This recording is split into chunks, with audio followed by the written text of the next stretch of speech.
हिंदी माध्यम की पाठशाला में आप सभी का स्वागत है। दोस्तों, इस वीडियो में हम एनसीईआरटी के कक्षा 10वीं के गणित के अध्याय 7 निर्देशांक ज्योमेट्री की प्रश्नावली 7.2 के सभी प्रश्नों को हल करेंगे। प्रश्न एक में दोस्तों हमसे कहा गया है उस बिंदु के निर्देशांक ज्ञात कीजिए जो बिंदुओं -1,7 और 4,-3 को मिलाने वाले रेखाखंड को 2:3 के अनुपात में विभाजित करता है। ठीक है, सूत्र पर आधारित प्रश्न है दोस्तों, बहुत ही आसान प्रश्न है। पहले बिंदु को दोस्तों हम मान लेंगे a x1, y1। ठीक है, तो a के निर्देशांक हो जाएंगे -1,7 जो दिया गया हमें। दूसरा बिंदु जो दिया गया 4,-3 उसको मान लेंगे हम बिंदु b। तो b के निर्देशांक हम मान लेंगे x2, y2 जो हमें दे रखे हैं 4,-3। ठीक है, अब दोस्तों हम मान लेते हैं कि बिंदु P जिसके निर्देशांक x, y हैं वो बिंदुओं A और B को मिलाने वाले रेखाखंड को 2:3 में विभाजित करता है, या कह लें m1:m2 में विभाजित करता है। ठीक है, m1:m2 में विभाजित करता है और प्रश्न में हमें दिया है 2:3 में विभाजित करता है। तो इसका मतलब क्या है, m1 कितना हो जाएगा दोस्तों 2, m1 को लिख दिया हमने 2, और m2 कितना हो जाएगा दोस्तों 3, तो m2 को लिख दिया हमने 3।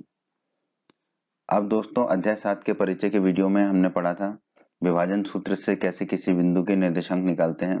तो विभाजन सूत्र से बिंदु P के निर्देशांक x, y क्या होंगे। x होगा दोस्तों, ये आप पढ़ चुके हैं अध्याय 7 के परिचय के वीडियो में, ये सूत्र है। x बराबर होगा m1x2 धन m2x1 बटे m1 धन m2, और y निर्देशांक होगा दोस्तों m1y2 धन m2y1 बटे m1 धन m2। तो देखो दोनों के बटे में m1 धन m2 है। ठीक है, और ध्यान दीजिए जब x निर्देशांक निकाल रहे हैं तो दोनों के x निर्देशांक का प्रयोग हो रहा है, y निर्देशांक निकाल रहे हैं तो दोनों के y निर्देशांक का प्रयोग हो रहा है। फिर देखिए m1 का गुणा होगा x2 से और m2 का होगा x1 से। उसी प्रकार y में भी m1 का होगा y2 से और m2 का होगा y1 से। अब हमें m1 पता है, m2 पता है, x1, x2 और y1, y2 सब पता है, तो सबके मान रख देंगे। तो पहले x निकाल लेते हैं। x बराबर है m1 कितना है 2, तो हमने लिख दिया 2 गुणा x2 कितना है दोस्तों, देखो x2 4, तो हमने लिख दिया 4, धन का चिन्ह लगा दिया। फिर है m2 कितना है दोस्तों 3, तो हमने लिख दिया 3 गुणा x1 कितना है दोस्तों -1, तो हमने लिख दिया -1 बटे में m1 धन m1 है 2 और m2 है 3, तो ये हो जाएगा 2 धन 3। अब बस इसको हल कर लेंगे दोस्तों। तो x बराबर 2 गुणा 4 कितना हो जाएगा 8 लिख दिया हमने। 3 गुणा -1 हो जाएगा -3, तो ये हो गया 8 - 3 बटे में 2 धन 3 हो जाएगा 5। ठीक है, अब इसको और हल कर लेते हैं। x बराबर 8 - 3 होता है 5, तो ये हो गया 5 और बटे में 5 पहले से ही है। 5 बटे 5, 5 से 5 कट जाएगा, तो x बराबर आ जाएगा हमारा 1। ठीक है,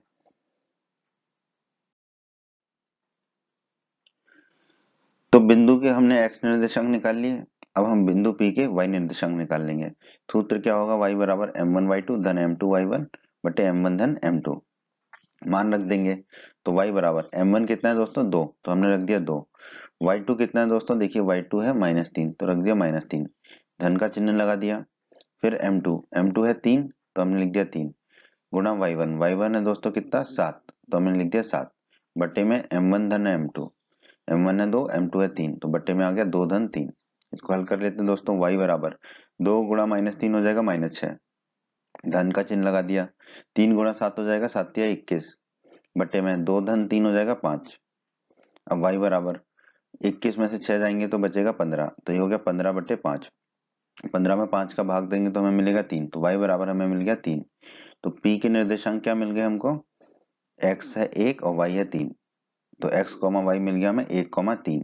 ठीक है, तो हमने उस बिंदु के निर्देशांक ज्ञात कर लिए जो दिए गए दो बिंदुओं को मिलाने वाले रेखाखंड को 2:3 में विभाजित करता है। तो हमारा उत्तर क्या होगा दोस्तों इस प्रश्न का 1, 3। ठीक है, प्रश्न दो में दोस्तों हमसे कहा गया है बिंदुओं 4, -1 और -2, -3 को जोड़ने वाले रेखाखंड को समत्रिभाजित करने वाले बिंदुओं के निर्देशांक ज्ञात कीजिए। ठीक है, तो दोस्तों समत्रिभाजित करने का मतलब होता है 3 बराबर भागों में बांटना। ठीक है, तो किसी भी रेखाखंड को समत्रिभाजित करने वाले दो बिंदु होंगे। पहले हम प्रश्न को समझ लेते हैं, फिर इसको हल कर लेंगे। तो पहला बिंदु जो दिया गया है हमें यहाँ पर प्रश्न में, उसे हमने मान लिया a x1, y1। तो ए के निर्देशांक हो गए दोस्तों 4, -1 जो हमें दे रखे हैं प्रश्न में। दूसरे बिंदु के निर्देशांक दे रखे -2, -3, तो दूसरे बिंदु को हमने मान लिया बिंदु बी x2, y2। अब दोस्तों हम मान लेते हैं कि बिंदु P जिसके निर्देशांक x3, y3 है और बिंदु Q जिसके निर्देशांक x4, y4 है, बिंदुओं A और B को जोड़ने वाले रेखाखंड को समत्रिभाजित करते हैं अर्थात 3 बराबर भागों में बांटते हैं। कैसे, इसको समझ लेते हैं। A और B दो बिंदु हैं, इनको मिलाने वाला एक रेखाखंड है, इनको जोड़ने वाला। अब बिंदु P लिया और एक बिंदु Q लिया, तो हमने जो माना है उस हिसाब से बिंदु P और बिंदु Q जो है AB रेखाखंड को समत्रिभाजित करते हैं, 3 बराबर भागों में बांटते हैं। और वो 3 बराबर भाग कौन कौन से हैं? AP, पहला है AP, ठीक है, ये हमने x ले लिया। दूसरा है PQ, ये भी x होगा। और तीसरा है QB, ये भी x होगा। ठीक है, तो देखो P और Q ने AB को 3 बराबर भागों में बांट दिया, x और x में। ठीक है, अब PB कितना होगा दोस्तों, देखिए PB x धन x होगा, PQ धन QB होगा। x धन x कितना होता है? 2x, तो PB लिख दिया हमने 2x। AB कितना होगा दोस्तों? x धन x धन x, तो AB हो गया हमारा 3x। अब दोस्तों अगर हम अनुपात निकालें AP अनुपात PB, AP है x और PB है 2x, तो ये हो जाएगा x अनुपात 2x, x से x कट जाएगा, तो AP अनुपात PB आ जाएगा हमारा 1:2। ठीक है, अब दोस्तों यहाँ पर देखिए कि जो बिंदु P है, अभी बिंदु Q को भूल जाइए। यहाँ पर बिंदु P जो है, बिंदुओं A और B को जोड़ने वाले रेखाखंड AB को M1 अनुपात M2 अर्थात 1:2 में विभाजित करता है। देखिए AB अगर एक रेखाखंड है तो P उसे किस भागों में बांट रहा है? AP और PB। ठीक है, तो AP अनुपात PB कितना है दोस्तों? 1:2। ठीक है, तो यहाँ पर फिर M1 कितना हो जाएगा दोस्तों? 1 और M2 हो जाएगा 2। M1 लिख दिया हमने 1 और M2 लिख दिया 2। अब विभाजन सूत्र से हम सूत्र लिख देते हैं कि P के निर्देशांक क्या होंगे जो AB को जोड़ने वाले रेखाखंड को M1 अनुपात M2 में विभाजित करता है। तो P के निर्देशांक दोस्तों हमने माने थे x3 y3, x3 हो जाएगा दोस्तों हमारा बराबर M1 x2 धन M2 x1 बटे में M1 धन M2, और y3 हो जाएगा दोस्तों M1 y2 धन M2 y1 बटे में M1 धन M2। सूत्र में मान रख देते हैं दोस्तों और x3 निकाल लेते हैं अभी। तो x3 बराबर है M1 गुणा x2, M1 है दोस्तों 1। ठीक है, तो x3 बराबर लिखा हमने 1, M1 की जगह लिखा 1 गुणा x2, x2 कितना है दोस्तों? -2, तो गुणा -2, धन का चिन्ह लगा दिया हमने। फिर M2 है 2, तो 2 लिख दिया, गुणा x1 कितना है दोस्तों? 4, तो हमने लिख दिया 4 बटे में M1 धन M2, M1 है 1, M2 है 2, तो 1 धन 2। अब इसको हल कर लेते हैं, तो x3 बराबर हो जाएगा 1 गुणा -2 हो जाएगा -2, धन का चिन्ह लगा दिया, 2 गुणा 4 हो जाएगा 8 बटे में 1 धन 2 हो जाएगा 3। ठीक है, अब 8 में से 2 जाएगा तो कितना बचेगा? 6, और बटे में 3 है ही, तो x3 आ गया 6/3। 6 में 3 का भाग देंगे तो हमें मिलेगा 2, तो x3 मिल गया हमको 2। अब हम निकालेंगे y3, मान रख देंगे, तो y3 बराबर होगा दोस्तों M1 की जगह कितना रखेंगे? 1, तो लिख दिया 1 गुणा y2 कितना है दोस्तों? -3, तो y2 की जगह रख दिया -3, तो 1 गुणा -3 हो गया, धन का चिन्ह लगा दिया। M2 है दोस्तों 2, तो 2 लिख दिया, गुणा y1 है दोस्तों -1, तो लिख दिया -1 बटे में M1 धन M2, M1 है 1, M2 है 2, तो ये हो जाएगा 1 धन 2। अब इसको हल कर लेते हैं, तो y3 बराबर 1 गुणा -3 होगा -3, धन 2 गुणा -1 होगा -2 बटे में 1 धन 2 हो जाएगा 3। ठीक है, तो y3 बराबर -3 -2 कितना होगा? -5, और बटे में 3 है, तो y3 हमारा आ गया -5/3। तो बिंदु P के निर्देशांक क्या होगा? x3 y3, तो x3 y3 क्या हो जाएंगे दोस्तों हमारे? x3 है 2 और y3 है -5/3, तो x3 y3 हो गया हमारा 2 -5/3। तो एक तो ये उत्तर हो गया हमारे प्रश्न का। अब हम निकालेंगे Q।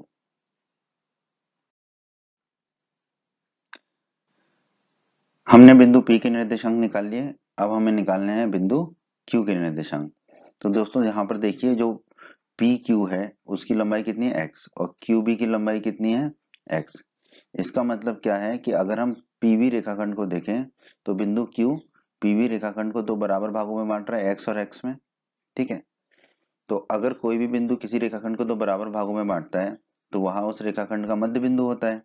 तो Q जो है रेखाखंड PB का मध्य बिंदु होगा। ठीक है, तो हम कह सकते हैं कि बिंदु Q बिंदुओं P और B को जोड़ने वाले रेखाखंड PB का मध्य बिंदु है। ठीक है, अब दोस्तों अध्याय 7 के परिचय के वीडियो में हमने पढ़ा था कि मध्य बिंदु के निर्देशांक कैसे निकालते हैं। मध्य बिंदु के x निर्देशांक होता है जिन दोनों बिंदुओं का वो मध्य बिंदु है उन दोनों बिंदुओं के x निर्देशांक का योग बटे 2। और उसी प्रकार मध्य बिंदु का y निर्देशांक होता है जिन दोनों बिंदुओं का वो मध्य बिंदु है उन दोनों बिंदुओं के y निर्देशांक का योग बटे 2। अब यहाँ पर देखिए P और B का मध्य बिंदु है, P के निर्देशांक है x3 और B का x निर्देशांक है x2, तो ये होगा x3 धन x2 बटे 2। उसी प्रकार y4 कितना होगा दोस्तों हमारा, P का y निर्देशांक है y3 धन B का y निर्देशांक है y2 बटे 2। ठीक है, तो इस सूत्र से अब हम Q के निर्देशांक निकाल लेंगे x4, y4।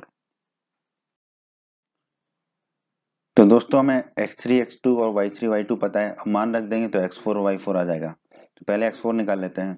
x4 है x3 धन x2 बटे 2। x3 कितना है दोस्तों 2, तो हमने लिख दिया 2, धन का चिन्ह लगा दिया।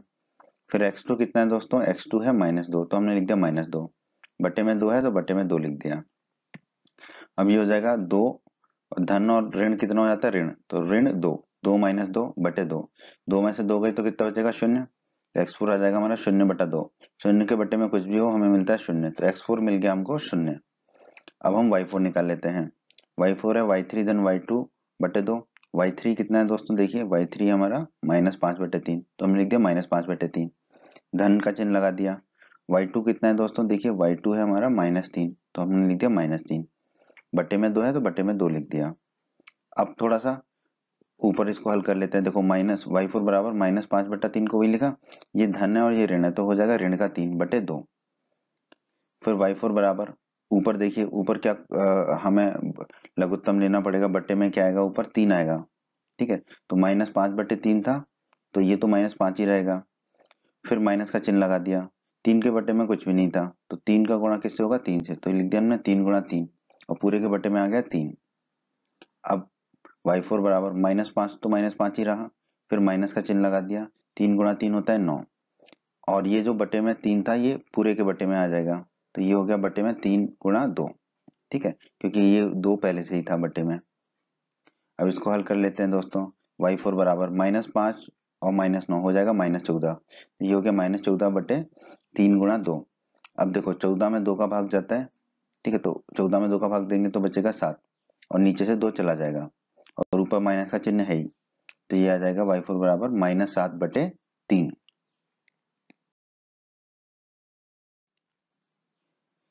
तो x4 और y4 निकाल लिया हमने, तो बस अब x4, y4 क्या होगा, देखो x4 है 0 और y4 है -7 बटा 3, तो यही हमारा उत्तर होगा दोस्तों इस प्रश्न का। x3 y3 है 2, -5 बटे 3 और x4 y4 है 0, -7 बटे 3। यही हमारे इस प्रश्न का उत्तर है दोस्तों।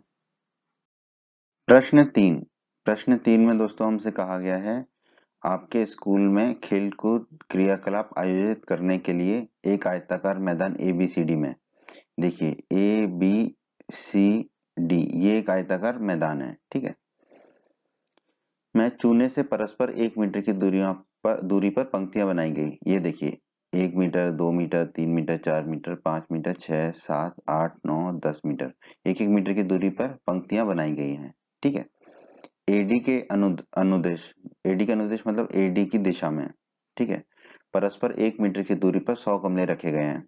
ठीक है, 1-1 मीटर की दूरी पर गमले रखे गए हैं। ठीक है, जैसे पहले मीटर की दूरी पर 1 गमला, दूसरे मीटर की दूरी पर 2 गमला, ऐसे रखे गए हैं। कितने गमले रखे गए हैं, 100 गमले, तो अंतिम गमला रखा गया होगा यहाँ पर। ठीक है, तो 100 गमले रखे गए हैं ऐसे। ठीक है, जैसा कि आकृति 7.12 में दर्शाया है। निहारिका दूसरी पंक्ति में, ठीक है, निहारिका कोई लड़की है जो दूसरी पंक्ति में चलती है। ठीक है, AD के 1/4 भाग के बराबर, ठीक है, AD का जो भी 1/4 भाग के बराबर है दूरी तक दौड़ती है और वहां एक हरा झंडा गाड़ देती है। ठीक है, तो यहाँ पर एक हरा झंडा गाड़ देती है वो। ठीक है, दूसरी पंक्ति में चलती है। ठीक है, और AD का जो भी 1/4 भाग होगा उतना दूरी दौड़ती है और वहां पर एक हरा झंडा गाड़ देती है। प्रीत 8वीं पंक्ति में, प्रीत करके कोई लड़की है वो 8वीं पंक्ति में दौड़ती है और AD के 1/5 भाग के बराबर दूरी दौड़ती है ठीक है, और वहां पर एक लाल झंडा गाड़ देती है। ठीक है, दोनों झंडों के बीच की दूरी क्या है, तो हमें ये दोनों झंडों के बीच की दूरी बतानी है।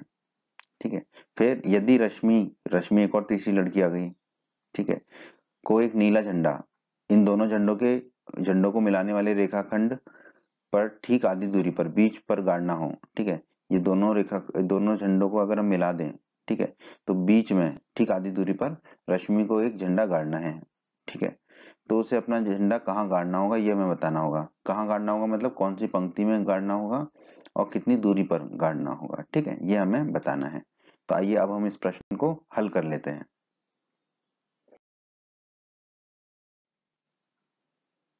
दोस्तों, जैसा कि हम जानते हैं, किन्हीं भी दो बिंदुओं के बीच की दूरी ज्ञात करने के लिए हमें उन दो बिंदुओं के निर्देशांक पता है तो हम निकाल सकते हैं। तो हमें अभी निहारिका ने जहां झंडा गाड़ा था, हरा झंडा, और जहां प्रीत ने लाल झंडा गाड़ा था, उन दोनों के अगर निर्देशांक पता चल जाएंगे तो हम दोनों झंडों के बीच की दूरी निकाल सकते हैं। इसके लिए हम क्या करेंगे दोस्तों, मान लेते हैं कि ए बी जो है एक्स अक्ष है और ए डी जो है वो वाई अक्ष है। ठीक है, क्योंकि दोस्तों ए बी सी डी एक आयत है। ठीक है, इसका मतलब ए जो है 90 डिग्री का कोण है। 90 डिग्री का कोण है तो ए बी को हमने मान लिया एक्स अक्ष और एडी को मान लिया वाई अक्ष। ठीक है, अब दोस्तों हमें दे रखा है एडी के अनुदिश परस्पर 1 मीटर की दूरी पर 100 गमले रखे हैं। तो एडी की कुल लंबाई कितनी होगी, 1 × 100। ठीक है, क्योंकि 1 1 मीटर की दूरी पर 100 गमले रखे हैं। ठीक है, तो 100 मीटर की दूरी हो जाएगी, कुल मिला के 1 × 100 करेंगे तो एडी आ जाएगा दोस्तों हमारा 100 मीटर। तो एडी की लंबाई आ गई 100 मीटर। अब दोस्तों 1/4 एडी कितना होगा, 1/4 × 100। ठीक है, 100 में 4 का भाग देंगे तो कितना मिलेगा, 25। तो 1/4 एडी मिल गया हमको 25। ठीक है, अब देखिए निहारिका किस पंक्ति में चल रही है दोस्तों, दूसरी पंक्ति में। ठीक है, दूसरी पंक्ति में चल रही है तो एक्स निर्देशांक क्या हो जाएंगे निहारिका के, 2, क्योंकि ए बी क्या है हमारा एक्स अक्ष है। तो निहारिका के एक्स निर्देशांक हो गया x1 बराबर 2। और फिर निहारिका एडी के 1/4 भाग के बराबर दूरी पर दौड़ती है और वहां हरा झंडा गाड़ देती है। तो 1/4 एडी कितना है दूरी, 25। तो निहारिका के y निर्देशांक क्या हो जाएगा दोस्तों, y1 बराबर 25। ठीक है, क्योंकि एडी को हमने माना है y अक्ष। ठीक है, तो एडी के अनुदिश जो है वो कितना दौड़ रही है, 25 मीटर, क्योंकि 1/4 एडी दौड़ रही है, वो आ गया हमारा 25। ठीक है, तो निहारिका के y निर्देशांक हो गए हमारे y1 बराबर 25। ये निहारिका हरा झंडा गाड़ रही थी इसलिए हम इसकी चीजों को हरे रंग से दिखा रहे हैं ताकि आपको समझ में आ जाए, बस इसलिए। अब 1/5 एडी कितना होगा दोस्तों, एडी है 100, तो 1/5 एडी होगा 1/5 × 100। 100 में 5 का भाग देंगे तो आ जाएगा 20। तो 1/5 एडी आ गया 20। अब हमें बोला गया था प्रीत 8वीं पंक्ति में। ठीक है, तो प्रीत जो है 8वीं पंक्ति में चलती है। ठीक है, तो ए बी दिशा में देखिए 8वीं पंक्ति मतलब कि प्रीत के एक्स निर्देशांक क्या होंगे, प्रीत के एक्स निर्देशांक होंगे x2 बराबर 8, क्योंकि प्रीत चल रही है 8वीं पंक्ति में। और कितना चल रही है, एडी के 1/5 भाग के बराबर। एडी क्या हमारा वाई अक्ष। ठीक है, और एडी का 1/5 भाग कितना है, 20। तो प्रीत का जो वाई निर्देशांक होगा y2 बराबर वो कितना आ जाएगा, 20। ठीक है, और प्रीत कौन सा झंडा गाड़ रही थी, लाल रंग का झंडा, तो इसको हम लाल रंग से दिखा रहे हैं ताकि आपको समझ में आ जाए बस।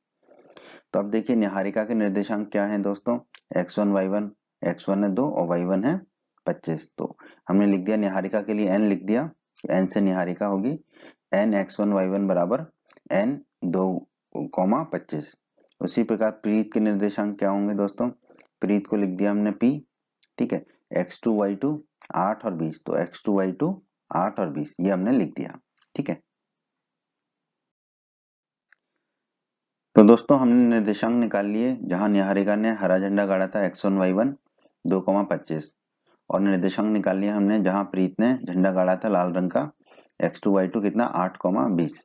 अब बस इन दोनों बिंदुओं के बीच की दूरी ज्ञात करनी है हमको, तो हम कह देंगे दोनों झंडों के बीच की दूरी निकाल ली हमने। तो n और p के बीच की दूरी क्या होगी दोस्तों, अंडर रूट के अंदर इन दोनों बिंदुओं के x निर्देशांक के अंतर का वर्ग धन इन दोनों बिंदुओं के y निर्देशांक के अंतर का वर्ग, यानी कि np बराबर अंडर रूट के अंदर x2 - x1 का होल वर्ग धन y2 - y1 का होल वर्ग। मान रख देते हैं दोस्तों, तो np बराबर होगा अंडर रूट के अंदर x2 कितना है दोस्तों हमारा, x2 है 8, तो हमने रख दिया 8, माइनस का चिन्ह लगा दिया। x1 कितना है दोस्तों, x1 है 2, तो हमने 2 रख दिया और पूरे का वर्ग, धन का चिन्ह लगा दिया। कोष्टक के अंदर y2 कितना है दोस्तों 20, तो लिख दिया 20, माइनस का चिन्ह लगा दिया। y1 कितना है दोस्तों 25, तो हमने लिख दिया 25 पूरे का होल वर्ग। np बराबर अंडर रूट के अंदर 8 माइनस 2 हो जाएगा 6, तो ये हो गया 6 का वर्ग, धन का चिन्ह लगा दिया। और 20 में से 5 गए तो बचा -5, तो ये हो गया -5 का वर्ग।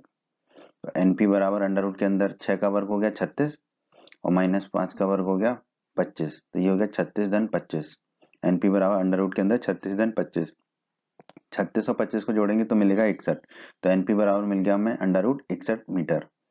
ठीक है, तो एन और पी के बीच की दूरी कितनी आ गई अंडर रूट 61 मीटर। तो हम कह सकते हैं अर्थात दोनों झंडों के बीच की दूरी कितनी है अंडर रूट 61 मीटर। तो ये तो प्रश्न के पहले भाग का हमारा उत्तर हो गया।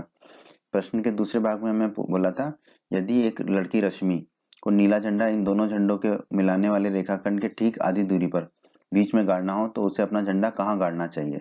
ठीक है, तो दोस्तों हम मान लेते हैं कि रश्मि ने जहां झंडा गाड़ा था उस जगह के निर्देशांक है x3 y3 और रश्मि है तो हमने r से लिख दिया इसको। ठीक है, तो जो रश्मि है वो झंडा कहाँ गाड़ रही है, जहां पर निहारिका और प्रीत ने झंडा गाड़ा था उसके ठीक बीच में। तो हम कह सकते हैं कि जो बिंदु r है, रश्मि का जो बिंदु है, वो बिंदुओं n और p को जोड़ने वाले रेखाखंड np का क्या होगा, मध्य बिंदु होगा, क्योंकि बीच में गाड़ रही है वो। और दोस्तों अध्याय 7 के परिचय के वीडियो में हमने पढ़ा था कि मध्य बिंदु निकालने का सूत्र क्या होता है, जिन दोनों बिंदुओं का मध्य बिंदु है उन दोनों बिंदुओं का x निर्देशांक का योग बटा 2, तो उससे निकल जाएगा हमें मध्य बिंदु के x निर्देशांक। तो x3 है मध्य बिंदु के x निर्देशांक, तो x3 कितना होगा दोस्तों हमारा x1 धन x2 बटा 2। उसी प्रकार मध्य बिंदु के y निर्देशांक का सूत्र क्या पढ़ा था हमने कि जिन दोनों बिंदुओं का मध्य बिंदु है उन दोनों बिंदुओं के y निर्देशांक का योग बटा 2। तो y3 जो मध्य बिंदु का निर्देशांक है, y निर्देशांक है, वो कितना होगा, दोनों बिंदुओं के y निर्देशांक यानी कि y1 धन y2 बटा 2, ये होगा।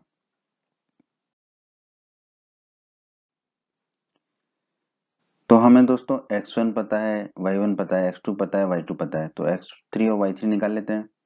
तो x3 क्या होगा, x1 धन x2 बटा 2, x1 है दोस्तों 2, तो लिख दिया हमने 2, धन x2 कितना है दोस्तों 8, तो लिख दिया 8 बटा 2 कर दिया, 2 धन 8 होगा दोस्तों 10, तो x3 आएगा 10 बटा 2, 10 में 2 का भाग देंगे तो मिलेगा 5, तो x3 मिल गया हमको 5। ठीक है, फिर y3 है y1 धन y2 बटा 2, मान रख देते हैं दोस्तों। तो y3 बराबर y1 कितना है 25, तो रख दिया 25, धन का चिन्ह लगा दिया। y2 कितना है दोस्तों 20, तो रख दिया हमने 20 बटा 2, 25 धन 20 होता है 45, तो y3 आ गया हमारा 45 बटा 2, 45 में 2 का भाग देंगे तो हमें मिलेगा 22.5, तो y3 मिल गया हमें 22.5। तो दोस्तों हमें रश्मि के x और y निर्देशांक मिल गए। x3 कितना मिला हमें 5, x निर्देशांक 5। ठीक है, x निर्देशांक कहाँ पर है, ए बी अक्ष पर है, तो ए बी अक्ष पर 5 देखें तो मतलब कि पांचवी पंक्ति। ठीक है, तो रश्मि जो है पांचवी पंक्ति में झंडा गाड़ेगी। ठीक है, y3 कितना मिला हमें 22.5, y अक्ष कौन सा है एडी। ठीक है, इसका मतलब एडी के दिशा में वो कितना दौड़ेगी 22.5 मीटर। ठीक है, तो हम कह सकते हैं कि अतः रश्मि को जो नीला झंडा गाड़ना है वो कहाँ गाड़ना है, पांचवी पंक्ति में, क्योंकि x3 हमारा 5 आया। और कितनी दूरी पर, यहाँ से एडी की दिशा में 22.5 मीटर की दूरी पर, तो 22.5 मीटर की दूरी पर झंडा गाड़ना चाहिए। ठीक है, तो रश्मि को नीला झंडा कहाँ गाड़ना है, पांचवी पंक्ति में और 22.5 मीटर की दूरी पर। यही हमारे इस प्रश्न का उत्तर है दोस्तों। प्रश्न 4 में दोस्तों हमसे कहा गया है बिंदुओं -3, 10 और 6, -8 को जोड़ने वाले रेखाखंड को बिंदु -1, 6 किस अनुपात में विभाजित करता है। तो हम मान लेते हैं पहला बिंदु जो है वो है ए, जिसके निर्देशांक है x1, y1, जो कि हमें दे रखे -3, 10। दूसरे बिंदु को मान लेते हैं दोस्तों हम बिंदु बी, जिसके निर्देशांक हमने मान लिया x2, y2, जो हमें दे रखे 6, -8। और इन दोनों बिंदुओं को जोड़ने वाले रेखाखंड को जो बिंदु विभाजित कर रहा है उसको हम मान लेते हैं दोस्तों बिंदु P, जिसके निर्देशांक हमने मान लिए x, y और P के निर्देशांक हमें दे रखे -1, 6। अब दोस्तों हम मान लेते हैं कि बिंदु जो P है बिंदुओं A और B को जोड़ने वाले रेखाखंड AB को k/1 के अनुपात में विभाजित करता है। ठीक है, ये हमने मान लिया। अब हमने अध्याय 7 के परिचय के वीडियो में पढ़ा था विभाजन सूत्र से कि अगर कोई बिंदु किन्हीं अन्य दो बिंदुओं को जोड़ने वाले रेखाखंड को k/1 के अनुपात में विभाजित करता है तो उस बिंदु को विभाजित करने वाले बिंदु के निर्देशांक क्या होंगे। ठीक है, तो उसके x निर्देशांक का सूत्र था x बराबर k गुणा x2 धन x1 बटे k धन 1 और y निर्देशांक का सूत्र था y बराबर k धन y2 धन y1 बटे k धन 1। ठीक है, तो k धन 1 तो दोनों में ही है। अब यहाँ पे देखिए p के निर्देशांक है x, y। तो देखो p के निर्देशांक x, y हमें दोनों दे रखे हैं, -1 दे रखा है x और y दे रखा है 6। तो हम किसी भी सूत्र का प्रयोग कर सकते हैं, यहाँ पे x वाले का भी y वाले का भी। हम यहाँ कर रहे हैं x वाले का सूत्र, आप x वाले का उपयोग, ठीक है, x बराबर -1, ठीक है। आप चाहें तो y बराबर 6 लिख के भी y के सूत्र का प्रयोग कर सकते थे, ठीक है। तो हम यहाँ पर x वाले का प्रयोग कर रहे हैं, ये हमारे पास ऑप्शन है, ठीक है, हम किसका करें, विकल्प है हमारे पास। तो हम x बराबर -1 लिख देंगे, x बराबर लिख दिया -1 बराबर k हमें पता नहीं है तो k लिख दिया, गुणा x2 कितना है दोस्तों, x2 है यहाँ पर 6, तो लिख दिया गुणा 6, धन का चिन्ह लगा दिया, और x1 कितना है दोस्तों -3, तो हमने -3 लिख दिया, बटे में है k धन 1 तो बटे में k धन 1 लिख दिया। अब ये k धन 1 बाईं तरफ जाएगा तो ऊपर गुणा हो जाएगा -1 से, तो हो गया -1 गुणा k धन 1 बराबर, देखिए k गुणा 6 कितना हो जाएगा 6k, और ये धन है और ये ऋण है तो ये हो जाएगा माइनस, और 3 है तो -3, ठीक है। अब -1 का गुणा करेंगे k धन 1 से, तो -1 का गुणा k से करेंगे तो -k, -1 का गुणा 1 से करेंगे तो -1 बराबर 6k -3। अब क्या करेंगे, हम एक तरफ k के पदों को रख देंगे, एक तरफ जो है अन्य पदों को रख देंगे, संख्याओं को। तो -k तो है ही बाईं तरफ, दाईं तरफ 6k था, उसको बाईं तरफ लाएंगे तो -6k हो जाएगा, बराबर दाईं तरफ -3 था तो -3 रख दिया, और -1 था बाईं तरफ, वो दाईं तरफ जाएगा तो धन का 1 हो जाएगा, -k और -6k हो जाएगा -7k, बराबर -3 धन 1 हो जाएगा -2, दोनों तरफ माइनस है तो आपस में माइनस कट जाएगा, तो मिलेगा 7 के बराबर 2। अब हमें k ज्ञात करना है, तो 7 को दाईं तरफ ले जाएंगे तो दाईं तरफ 7 कहाँ जाएगा, बटे में, तो k बराबर हमें मिल जाएगा 2/7। हमने k का मान निकाल लिया 2/7, ठीक है, पर हमें क्या निकालना था, k अनुपात 1, ठीक है, तो k बटा 1 निकाल लेंगे, ठीक है, क्योंकि k बटा 1 ही k अनुपात 1 होगा, ठीक है। तो k बटा 1 कितना होगा, k है 2/7 तो 2/7/1, ठीक है, तो k बटा 1 आ जाएगा, देखो 2/7/1 है तो ऊपर 2 रह जाएगा, ये 2/7 का जो 7 है वो नीचे आ जाएगा, तो नीचे हो जाएगा 7 गुणा 1, 7 गुणा 1 कितना होता है 7, तो k बटा 1 कितना हो जाएगा हमारा 2/7। अगर k बटा 1 2/7 है तो k अनुपात 1 कितना हो जाएगा दोस्तों 2:7, यही हमें निकालना था। तो हम कह सकते हैं अतः जो दो बिंदु दे रखे हमें -3, 10 और 6, -8 को जोड़ने वाले रेखाखंड को बिंदु -1, 6 किस अनुपात में विभाजित करता है, 2:7 में। तो हमारे इस प्रश्न का उत्तर क्या है दोस्तों, 2:7।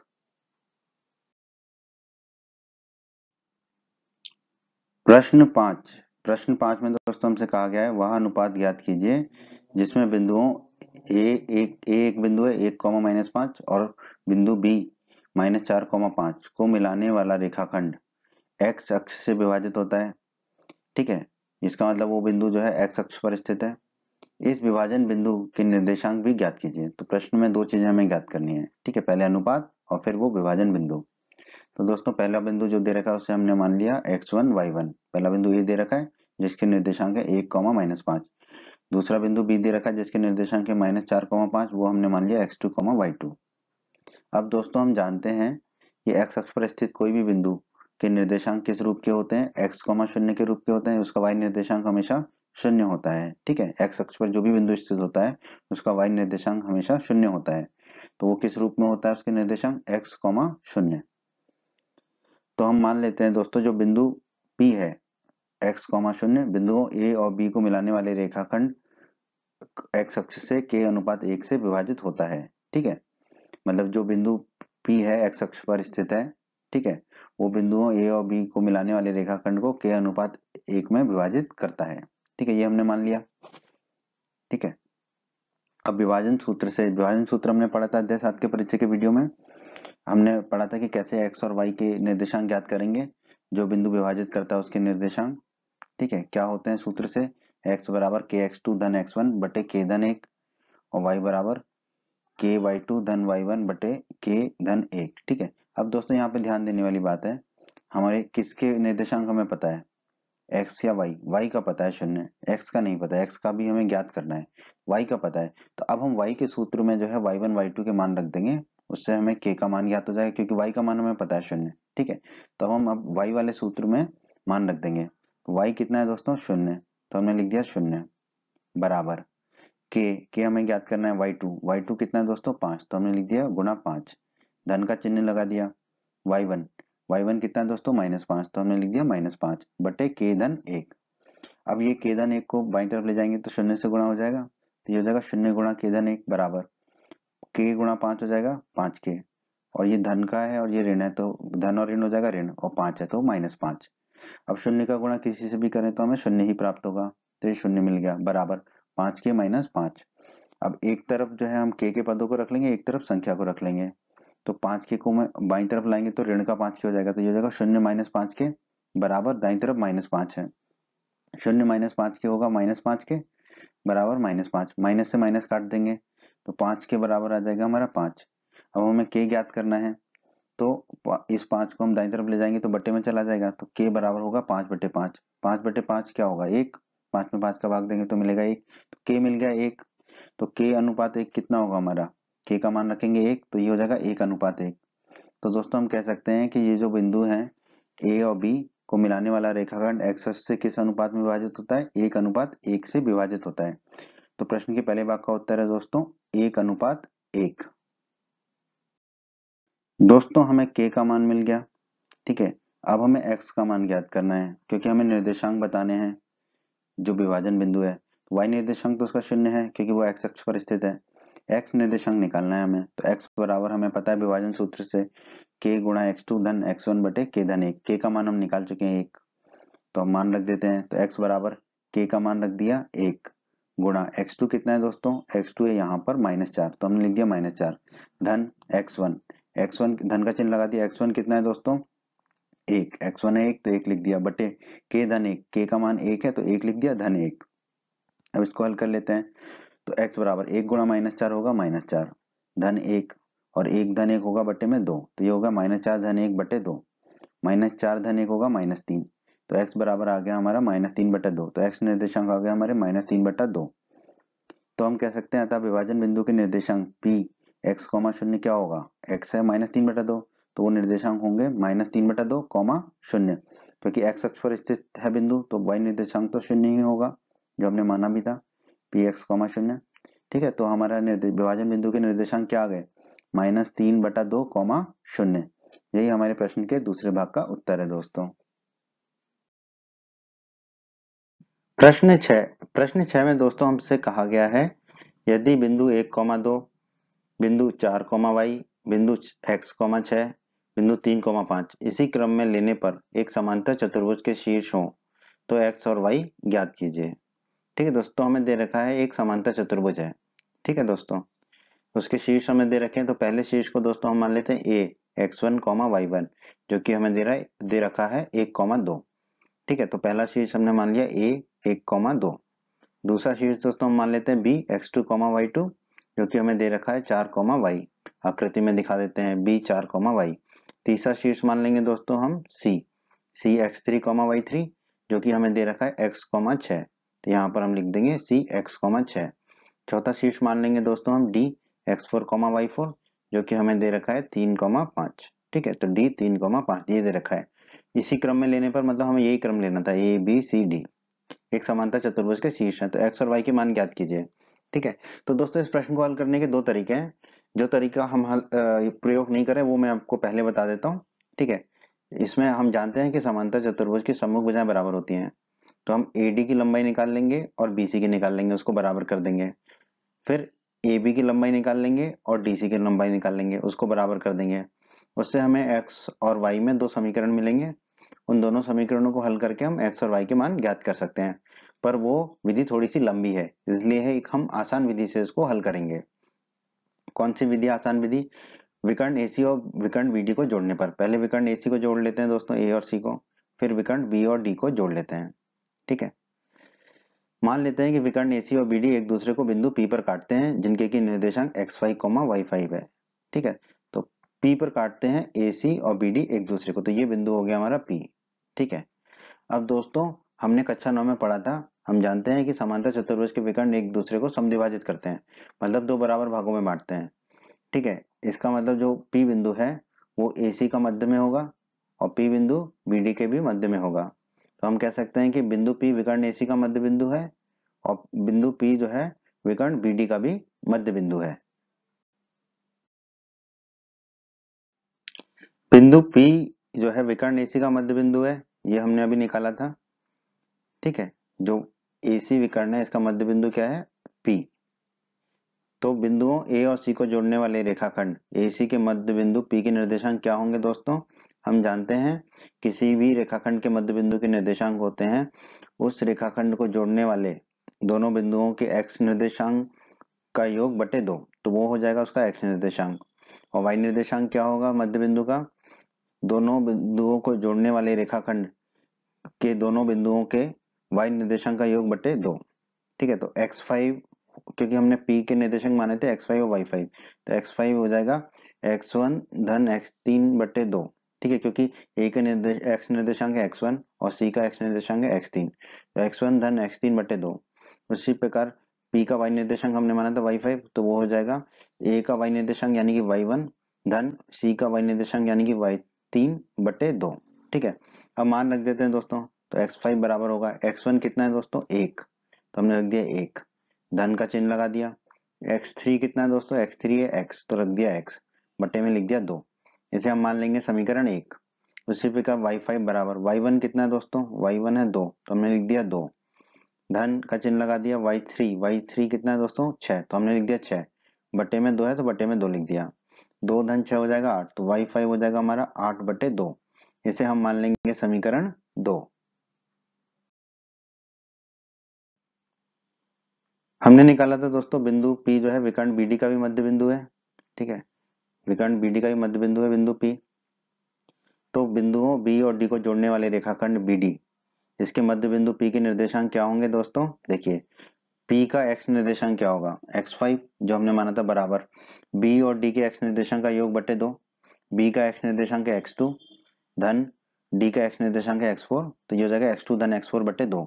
उसी प्रकार P का मध्य बिंदु का y निर्देशांक क्या होगा? B और D के y निर्देशांक का योग बटे 2। B का y निर्देशांक है y2, धन का चिन्ह लगा दिया, और D का y निर्देशांक है y4 बटे में 2।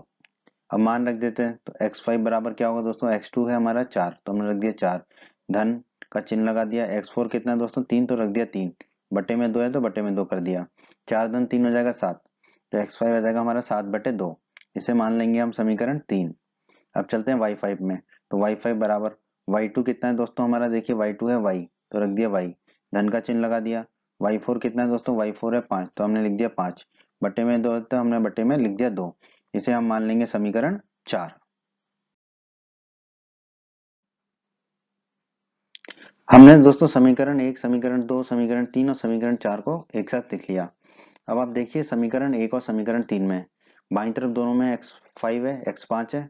ठीक है, तो हम कह सकते हैं समीकरण 1 बराबर समीकरण 3, तो दोनों के दाईं तरफ भी आपस में बराबर होंगे। तो इसका मतलब है कि 1 धन x बटे 2 किसके बराबर होगा? 7 बटे 2 के। नीचे दोनों के बटे में 2 है तो 2 से 2 कट जाएगा, तो हमें क्या मिलेगा? 1 धन x बराबर 7। एक को दाईं तरफ ले जाएंगे तो ऋण का हो जाएगा, तो x बराबर हो जाएगा 7 माइनस 1। 7 में से 1 घटाएंगे तो मिलेगा 6, तो x बराबर हमें मिलेगा 6। एक तो ये उत्तर हो गया हमारा x का। अब हम क्या करेंगे दोस्तों? समीकरण 2 और 4 में देखिए दोनों में बाईं तरफ y5 है, जिसका मतलब दोनों के दाईं तरफ आपस में बराबर है, तो हमने यहाँ पे लिख दिया समीकरण 4 बराबर समीकरण 2। आप समीकरण 2 बराबर समीकरण 4 भी लिख सकते थे, एक ही बात है, पर हम जो y का पद है उसे बाईं तरफ रखना चाहते हैं, बस इसलिए हमने लिखा समीकरण 4 बराबर समीकरण 2। ठीक है, तो अब दोनों के दाईं तरफ को आपस में बराबर कर देते हैं, तो y धन 5 बटे 2 किसके बराबर होगा? 8 बटे 2 के। ठीक है, अब नीचे दोनों में बटे में 2 है तो 2 से 2 कट जाएगा। ठीक है, इसीलिए दोस्तों हमने 8 बटे 2 को 4 नहीं लिखा था, ताकि हमारे लिए आसान हो जाए। ठीक है, ये आपको अभ्यास से प्रैक्टिस से आ जाएगा। ठीक है, बटे में 2 कट गया दोनों का। अब y धन 5 किसके बराबर हो जाएगा? 8 के। y 5 को जो है अब दाईं तरफ ले जाएंगे तो ऋण का 5 हो जाएगा, तो y बराबर क्या हो जाएगा हमारा? 8 माइनस 5। 8 में से 5 घटाएंगे तो कितना मिलेगा? 3, तो y बराबर हमें मिलेगा 3। तो ये हमारा उत्तर होगा दोस्तों, x बराबर 6 और y बराबर 3। प्रश्न 7 में दोस्तों हमसे कहा गया है बिंदु A के निर्देशांक ज्ञात कीजिए जहां AB एक वृत्त का व्यास है जिसका केंद्र 2, -3 है तथा बी के निर्देशांक 1, 4 है। ठीक है, बहुत ही आसान प्रश्न है दोस्तों। हमें दिया गया है ए बी एक वृत्त का व्यास है, तो हमने एक वृत्त बना लिया और ए बी उसका व्यास खींच दिया। ठीक है, ए और बी जो है व्यास के बिंदु हैं। हमें बिंदु बी दे रखा है, बी के निर्देशांक दे रखे हैं 1, 4, तो हमने बी को मान रखा है x2, y2। बी के निर्देशांक मान लिए हमने x2, y2। ठीक है, और हमें दे रखा है कि वृत्त का जो केंद्र है उसके निर्देशांक दे रखे हैं 2, -3, तो वो हमने मान लिए O। वृत्त का केंद्र मान लिया हमने O है, जिसके निर्देशांक है x3, y3। तो यहाँ पर रख दिया वृत्त का केंद्र O x3, y3। अब मान लेते हैं जो निर्देशांक A के हमें निर्देशांक निकालने हैं वो है x1, y1। ठीक है, x1, y1 ये हमने मान लिया। ठीक है, अब दोस्तों हम बचपन से पढ़ते आए हैं, हम जानते हैं कि वृत्त का जो केंद्र होता है वृत्त के व्यास का मध्य बिंदु होता है। ठीक है, तो यहाँ पे जो वृत्त का केंद्र O है और वृत्त का व्यास क्या है AB।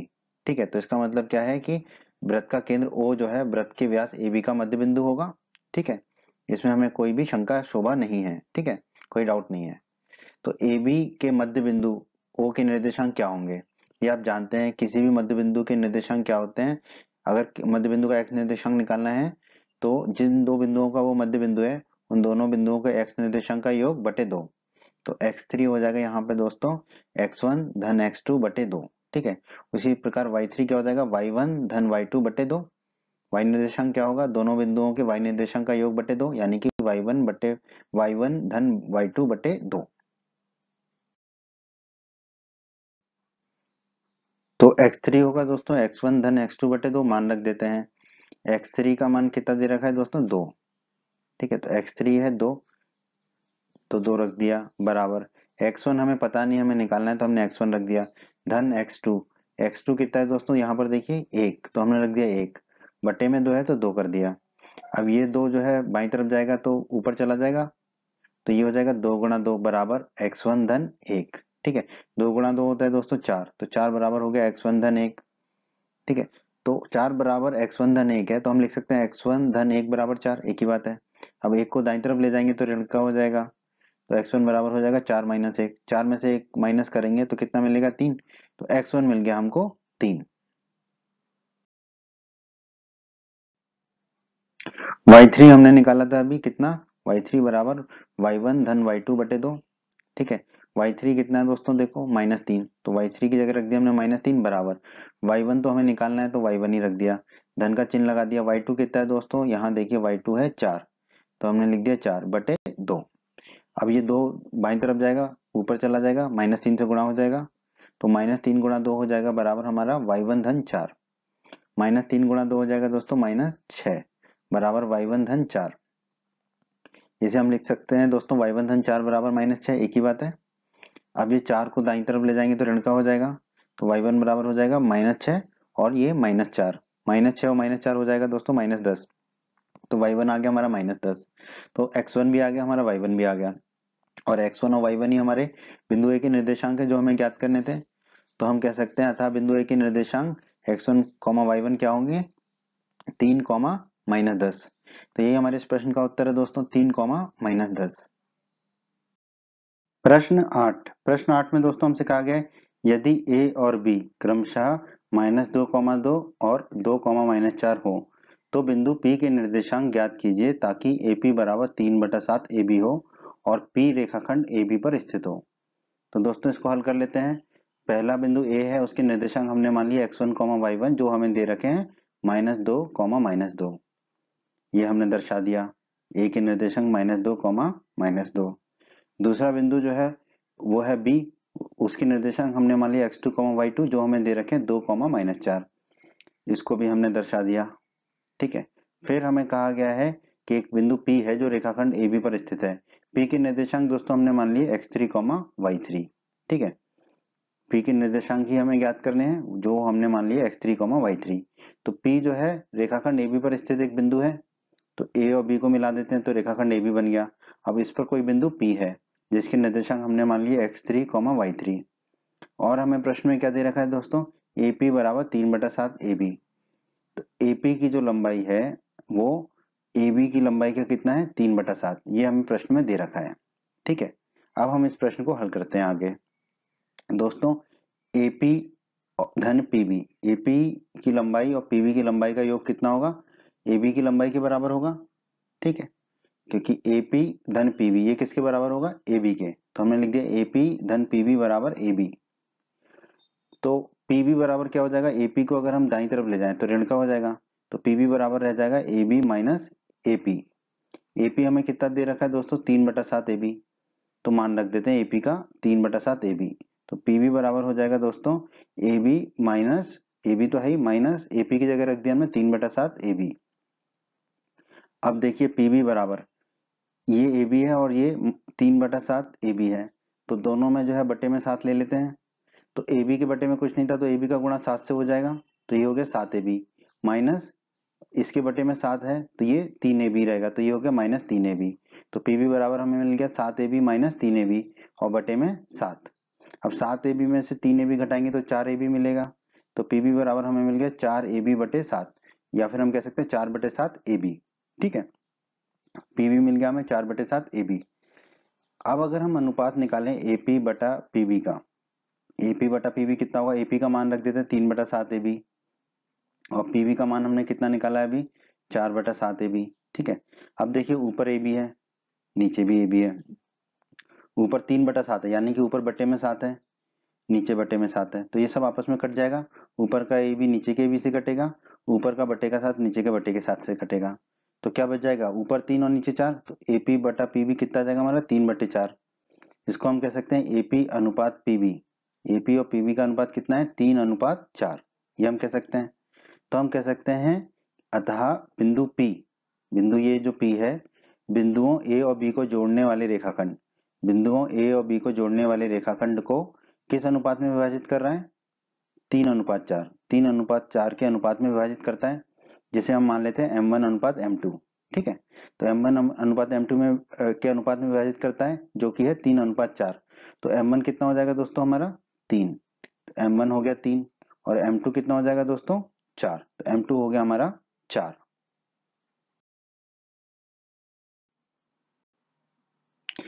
तो दोस्तों हमने निकाल लिया कि बिंदु P जो है बिंदुओं A और B को जोड़ने वाले रेखाखंड को M1 अनुपात M2 अर्थात 3/4 के अनुपात में विभाजित करता है। यहाँ पे हमने दर्शा भी दिया M1 अनुपात M2 क्या है? 3/4। तो दोस्तों जो अध्याय 7 के परिचय के वीडियो में हमने पढ़ा था विभाजन सूत्र से, ठीक है, बिंदु P के निर्देशांक क्या होंगे? x3 बराबर, देखो आप इसको समझिए, ठीक है, M1 गुणा x2, क्रॉस में गुणा होता है, M1 गुणा x2 धन M2 गुणा x1, M1 गुणा x2 धन M2 गुणा x1, ठीक है।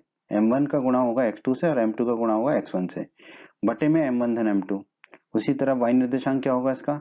M1 गुणा y2 धन M2 गुणा y1, M1 गुणा y2 धन M2 गुणा y1, बटे में तो वही होगा M1 धन M2। अब निकाल लेते हैं x निर्देशांक x3।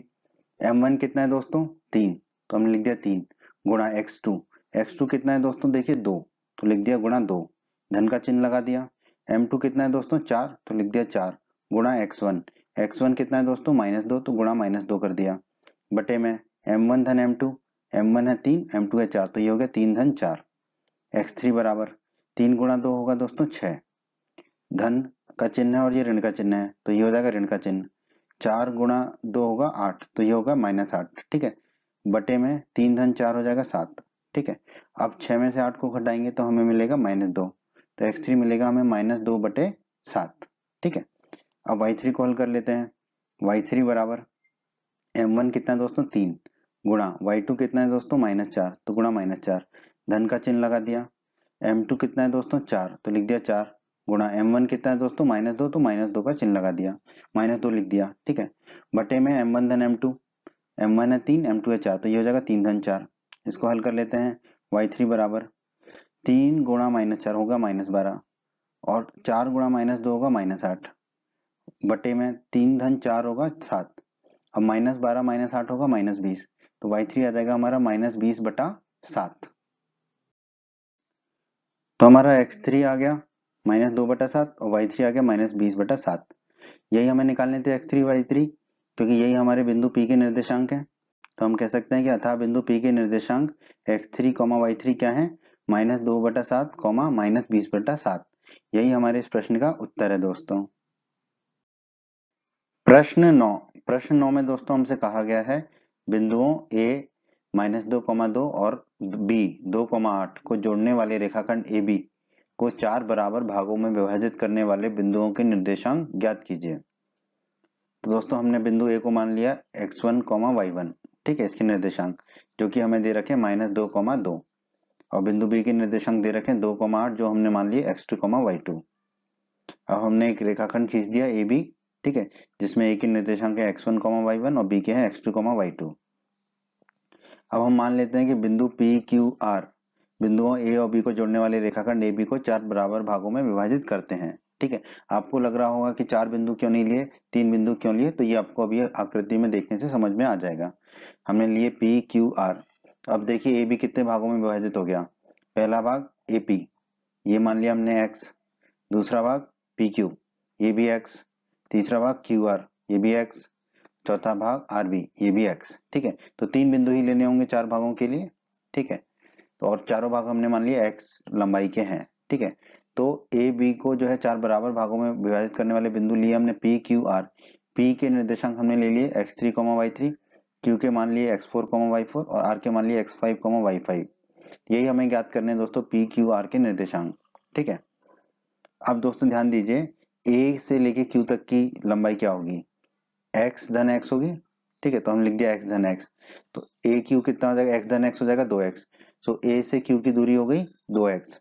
उसी प्रकार q से b की दूरी कितनी होगी दोस्तों, x धन x, वो लिख दिया हमने x धन x। तो q से b की दूरी आ जाएगी हमारी 2x, x धन x हो जाएगा 2x। तो आप देखिए a की जो दूरी है q से 2x है और b की दूरी q से qb ये भी 2x है, यानी कि q की दूरी a से और b से बराबर है। तो हम कह सकते हैं अतः बिंदु Q क्या है, बिंदुओं A और B को जोड़ने वाले रेखाखंड AB का क्या है, मध्य बिंदु है। ठीक है, क्योंकि देखो A की दूरी भी Q से 2x है और B की दूरी भी 2x है, तो Q जो है AB का क्या हो गया, मध्य बिंदु हो गया। अब मध्य बिंदु निकालने का सूत्र हमें पता है क्या होता है, किसी भी मध्य बिंदु के x निर्देशांक होते हैं उन दोनों बिंदुओं के x निर्देशांक का योग बटे 2, यानी कि यहाँ पे हो जाएगा x1 धन x2 बटे 2। ठीक है, x4 बराबर, उसी प्रकार y4 क्या होगा, y1 धन y2 बटे 2। तो y4 आ जाएगा हमारा y1 धन y2 बटे 2। याद करने का तरीका बड़ा आसान है। ठीक है, x निर्देशांक होता है दोनों बिंदुओं के x निर्देशांक का योग बटा 2 और y निर्देशांक होता है दोनों बिंदुओं के y निर्देशांक का योग बटा 2। तो x4 निकाल लेते हैं दोस्तों, x4 है x1 धन x2 बटे 2। x1 कितना है -2, तो लिख दिया -2। धन x2 कितना है 2, तो लिख दिया 2 और बटा 2। अब -2 धन 2 हो जाएगा 0, तो ये हो जाएगा x4 बराबर 0 बटा 2। 0 के बटे में कुछ भी हो तो 0 ही मिलता है, तो x4 हमें मिल जाएगा 0। y4 है y1 धन y2 बटा 2। ठीक है, मान रख देंगे तो y4 बराबर हो जाएगा y1 कितना है दोस्तों 2, तो लिख दिया 2। y2 है 8, तो धन का चिन्ह लगाया, y2 की जगह रख दिया 8। बटे में 2 है तो बटे में 2 लिख दिया। 2 धन 8 हो जाएगा 10, तो y4 आ जाएगा हमारा 10 बटे 2। 10 में 2 का भाग देंगे तो मिलेगा 5, तो y4 मिल गया हमें 5। तो हमें q के निर्देशांक मिल गए x4 y4, x4 है 0, y4 है 5, तो q के निर्देशांक हो गए x4 y4 बराबर 0,5। एक उत्तर तो ये हो गया हमारा। ठीक है, अब हमें p और r निकालने हैं, तो आगे बढ़ते हैं। देखिए a से p की दूरी है x, ठीक है, और p से q की दूरी भी कितनी है, x है। इसका मतलब क्या है, जो P है वो A से और Q से बराबर दूरी पर स्थित है, x दूरी पर स्थित है। अतः P बिंदुओं A और Q को जोड़ने वाले रेखाखंड AQ का मध्य बिंदु है, AQ का मध्य बिंदु है P। ठीक है, तो फिर P के निर्देशांक क्या होंगे, P का x निर्देशांक होगा A का x निर्देशांक और Q के x निर्देशांक का योग बटा 2। तो x3 बराबर हो जाएगा x1 धन x4 बटा 2। उसी प्रकार P का मध्य बिंदु P का y निर्देशांक y3 कितना होगा, ए का y निर्देशांक यानी कि y1 धन q का y निर्देशांक यानी कि y4 बटा 2। तो y3 हो जाएगा हमारा बराबर y1 धन y4 बटा 2। तो मान रख देते हैं दोस्तों, तो x3 बराबर है x1 धन x4 बटा 2। तो x3 बराबर होगा x1 कितना है दोस्तों -2, लिख दिया -2। धन x4 कितना निकाला था अभी हमने दोस्तों, q के निर्देशांक x4 निकाला था 0, तो धन 0 रख दिया। बटे में 2 है तो बटे में 2 लिख दिया। -2 धन 0 होगा -2, तो x3 हो जाएगा हमारा दोस्तों -2 बटे 2। 2 में 2 का भाग जाएगा तो 1 बचेगा और माइनस का चिन्ह है तो -1। तो x3 आ जाएगा हमारा -1। अब हम y3 निकाल लेते हैं। y3 है y1 धन y4 बटा 2, मान रख देंगे। तो y3 बराबर y1 कितना है दोस्तों 2, तो लिख दिया 2, धन का चिन्ह लगा दिया। y4 कितना निकाला था दोस्तों हमने 5, तो लिख दिया 5, बटा में 2 है तो बटा में 2 लिख दिया। 2 धन 5 होता है दोस्तों 7, तो y3 आ गया हमारा 7 बटा 2। तो x3 और y3 क्या हमारे पीक बिंदु P के निर्देशांक है। तो बिंदु P के निर्देशांक x3 y3 हमारे क्या आ गए -1 और कॉमा 7 बटा 2। x निर्देशांक आया -1 तो वो लिख दिया, और y निर्देशांक आया हमारा 7 बटा 2 तो वो लिख दिया। तो एक तो ये उत्तर हो गया दोस्तों हमारा P के निर्देशांक। अब हमें R के निर्देशांक निकालने हैं बस, ठीक है। अब ध्यान दीजिए यहाँ पर QR कितना है दोस्तों x है, और RB भी x है, ठीक है। इसका मतलब जो R जो है बिंदु Q से x दूरी पर है और बिंदु B से भी x दूरी पर है। इसका मतलब R जो है QB का मध्य बिंदु होगा।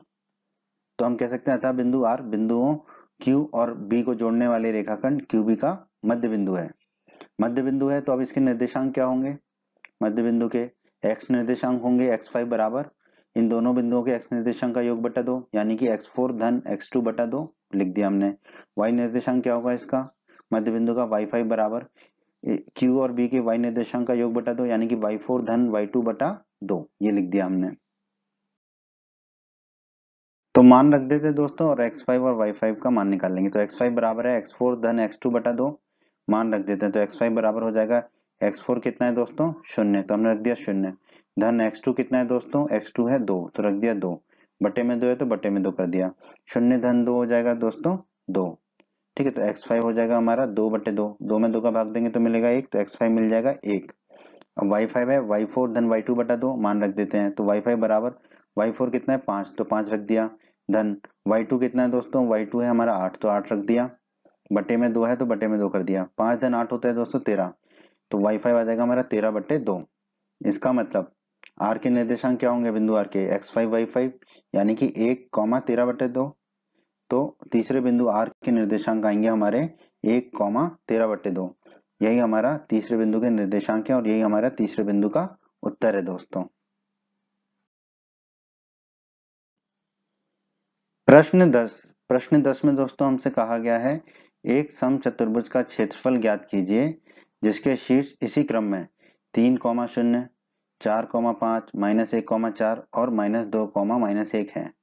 एक हमें संकेत भी दिया है, समचतुर्भुज का क्षेत्रफल होता है 1/2 गुणा उसके विकर्णों का गुणनफल। तो इसका मतलब अगर हम दोनों विकर्ण निकाल लें, समचतुर्भुज के दोनों विकर्णों की लंबाई निकाल लें तो हम समचतुर्भुज का क्षेत्रफल निकाल सकते हैं। तो पहले हम क्या करेंगे, दोनों विकर्णों की लंबाई निकाल लेंगे, उसके बाद इस सूत्र से जो है हम समचतुर्भुज का क्षेत्रफल ज्ञात कर लेंगे। तो दोस्तों एक समचतुर्भुज बना लिया हमने। हमें दे रखा है एक पहला बिंदु 3, 0, उसे हमने मान लिया a x1, y1, तो यहाँ दिखा दिया a x1, y1। दूसरे बिंदु को मान लेते हैं हम b, जो दे रखा है हमें 4, 5, और b के निर्देशांक मान लिया हमने x2, y2, यहाँ दिखा दिया हमने x2, y2। तीसरा बिंदु हम मान लेते हैं c, जो है दे रखा है हमें -1, 4, इसके निर्देशांक मान लिए हमने x3, y3, वो यहाँ दिखा भी दिए। फिर चौथे बिंदु को हम मान लेंगे d, जिसके निर्देशांक दे रखे -2, -1, इसके निर्देशांक मान लिए हमने x4, y4 और आकृति में दिखा दिया। अब विकर्ण AC और BD को जोड़ने पर AC को जोड़ देते हैं विकर्ण को, और विकर्ण BD को जोड़ देते हैं। बस AC की और BD की लंबाई ज्ञात करनी है हमें, फिर तो हम सूत्र में रख देंगे जो संकेत में दे रखा है और हमारा क्षेत्रफल आ जाएगा। तो दोस्तों AC की लंबाई क्या होगी, अंडर रूट के अंदर बिंदु A और बिंदु C के x निर्देशांक के अंतर का वर्ग धन बिंदु A और बिंदु C के y निर्देशांक के अंतर का वर्ग, ठीक है, और पूरे का अंडर रूट तो है ही। तो AC बराबर हो जाएगा दोस्तों अंडर रूट के अंदर x3 - x1 का वर्ग धन y3 - y1 का वर्ग। मान रख देते हैं दोस्तों AC बराबर अंडर रूट के अंदर x3 कितना है दोस्तों -1, तो लिख दिया हमने -1, फिर माइनस का चिन्ह लगा दिया। x1 कितना है दोस्तों 3, तो हमने लिख दिया 3 और इस पूरे का वर्ग, फिर धन का चिन्ह लगा दिया। y3 कितना है दोस्तों, y3 है 4, तो लिख दिया 4, माइनस का चिन्ह लगा दिया। y1 कितना है दोस्तों 0, तो लिख दिया 0, इस पूरे का वर्ग। इसको हल कर लेते हैं। AC बराबर अंडर रूट के अंदर -1 और -3 कितना हो जाएगा -4, तो ये हो गया -4 का वर्ग, और 4 - 0 होगा 4, तो ये भी हो गया 4 का वर्ग। अब AC बराबर अंडर रूट के अंदर -4 का वर्ग होता है 16, लिख दिया, धन का चिन्ह लगा दिया, 4 का वर्ग होता है 16, वो भी लिख दिया। अब AC बराबर 16 जन 16 कितना होगा 32, तो ये हो गया अंडर रूट 32। 32 को दोस्तों हम क्या लिख सकते हैं, 4 गुणा 4 गुणा 2। देखो 4 गुणा 4 16, 16 गुणा 2 32। ऐसा हमने इसलिए किया क्योंकि कुछ तो अंडर रूट के बाहर आ जाए हमारा ना। तो AC बराबर हो गया हमारा अंडर रूट के अंदर 4 गुणा 4 गुणा 2। तो 4 गुणा 4 का एक युग्म बन गया, तो एक 4 बाहर आ जाएगा अंडर रूट के, तो AC बराबर हमें मिल जाएगा 4 गुणा अंडर रूट 2। तो दोस्तों AC तो हमने निकाल लिया 4 गुणा अंडर रूट 2। इसी प्रकार हम BD निकालेंगे, तो BD की लंबाई कितनी होगी दोस्तों, ठीक है, क्या होगी, अंडर रूट के अंदर B और D के x निर्देशांकों का अंतर का वर्ग, यानी कि x4 माइनस x2 का वर्ग का होल वर्ग, धन B और D के y निर्देशांकों के अंतर का वर्ग, यानी कि y4 माइनस y2 का होल वर्ग। अब मान रख देते हैं दोस्तों, तो BD बराबर अंडर रूट के अंदर x4 कितना है दोस्तों, -2, तो हमने लिख दिया -2, फिर ये माइनस का चिन्ह लगा दिया। x2 कितना है दोस्तों, 4, तो हमने लिख दिया 4, इस पूरे का होल वर्ग, फिर धन का चिन्ह लगा दिया। फिर y4 है -1, तो -1 लिख दिया, फिर माइनस का चिन्ह लगा दिया। y2 है दोस्तों 5, तो हमने लिख दिया 5, इस पूरे का वर्ग। अब इसको हल कर लेते हैं, तो BD बराबर अंडर रूट के अंदर -2 और -4 हो जाएगा -6, तो ये -6 का वर्ग, धन -1 और -5 भी होगा -6, तो ये हो जाएगा -6 का वर्ग। तो BD बराबर अंडर रूट के अंदर -6 का वर्ग होता है 36, फिर धन का चिन्ह लगाया, फिर -6 का वर्ग हो गया 36, 36 धन 36 हो जाएगा 72, तो BD बराबर हो गया अंडर रूट 72। 72 को दोस्तों हम लिख सकते हैं 6 गुणा 6 गुणा 2, 6 गुणा 6 होता है 36, गुणा 2 72, ठीक है, 36 दूनी 72। ऐसा इसलिए किया ताकि अंडर रूट के बाहर कुछ आ जाए। अब 6 गुणा 6 का एक युग्म बन रहा है, ठीक है, तो एक 6 बाहर आ जाएगा, तो BD बराबर हमें मिलेगा 6 गुणा अंडर रूट 2। दोस्तों हमने AC निकाल लिया और BD निकाल लिया। अब दोस्तों हम जानते हैं समचतुर्भुज का क्षेत्रफल होता है 1/2 गुणा उसके विकर्णों का गुणनफल। यहाँ पर विकर्ण है AC और BD, तो समचतुर्भुज का क्षेत्रफल क्या होगा दोस्तों, 1/2 गुणा AC गुणा BD, ठीक है। AC का मान पता है हमें, BD का मान पता है, तो रख देते हैं। तो समचतुर्भुज का क्षेत्रफल हो जाएगा 1/2, AC की जगह रख देंगे 4 गुणा अंडर रूट 2, गुणा का चिन्ह लगा देंगे, BD की जगह रख देंगे 6 गुणा अंडर रूट 2। अब दोस्तों देखिए 1/2 को तो 1/2 लिखा, 4 गुणा 6 कितना हो जाएगा 24, फिर अंडर रूट 2 गुणा अंडर रूट 2 लिख दिया हमने। 24 में 2 का भाग देंगे तो मिलेगा हमें 12, ठीक है, और अंडर रूट 2 गुणा अंडर रूट 2 हो जाएगा 2। अब 12 गुणा 2 होगा दोस्तों 24, तो समचतुर्भुज का क्षेत्रफल हमारा आ जाएगा 24 वर्ग मात्रक। यही हमारे इस प्रश्न का उत्तर है दोस्तों, 24 वर्ग मात्रक। उम्मीद करता हूं दोस्तों आपको हमारा ये वीडियो पसंद आया होगा। आप हमारे YouTube चैनल को सब्सक्राइब करें, इस वीडियो को लाइक करें, इस वीडियो को शेयर करें और अपने सभी हिंदी माध्यम के दोस्तों को हमारे चैनल के बारे में और हमारे वीडियो के बारे में बताएं, ताकि हिंदी माध्यम के अधिक से अधिक छात्र हमारे चैनल और वीडियोस का अधिक से अधिक लाभ ले सकें। धन्यवाद दोस्तों।